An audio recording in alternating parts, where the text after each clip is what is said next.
এই পিঠাটার আসলে কী নাম দিবেন আমি নাম খুঁজে পাচ্ছি না। পিঠাটা দেখার পরে আমার এতটাই ভালো লাগছে এবং এতটা পানজি হয়েছে, এখন আমি তৈরি করলাম। তৈরি করার পর যখন আমি এটা খেলাম এবং সবাইকে খেতে দিলাম তখন আমি সবাই খুশি হয়ে গেছে।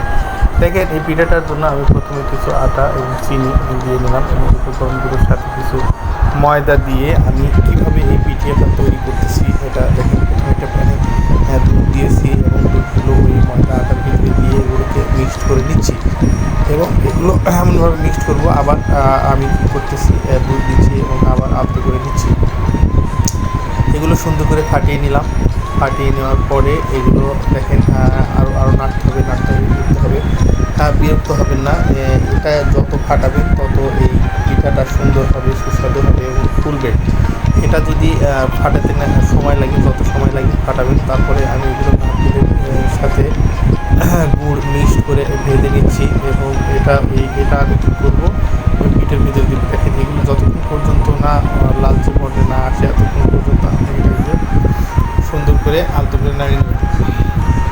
এরপরে দেখেন আমি যেটা ফাটিয়ে নিয়েছি এগুলো আমি এই মিক্সডগুলো একটা এর ভিতরে কিছু বেসন দিয়ে দিলাম, খাবার বেসন দিয়ে দিবেন যেন ওটা ফোলার জন্য দিয়ে দিলাম। দেওয়ার পর আবার আমি ফাটিয়ে নিচ্ছি। ফাটিয়ে নেওয়ার পরে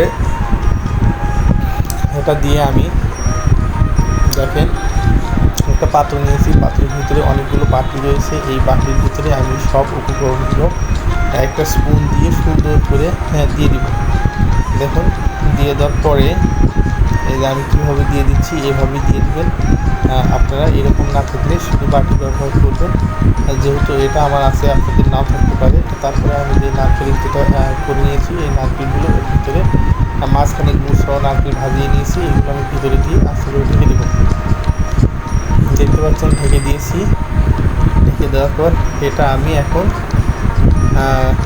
গরম করছি। গরম করার পরে এটা দেখুন তুলে ফেলেছি, কী সুন্দর পানজি।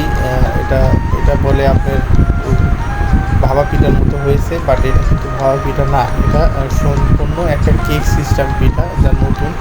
এটা আগে কখনো আমি খাইনি বা এটা বানানোর পরে দেখলাম যে এটা আসলে অত্যন্ত সুস্বাদু এবং সবাইকে শেয়ার করা উচিত এবং সবারই খাওয়া উচিত। জীবনে অন্তত একবার হলেও এই পিঠাটা বানিয়ে খেয়ে দেখবেন। যদি ভালো লাগে তাহলে বন্ধুদের মাঝে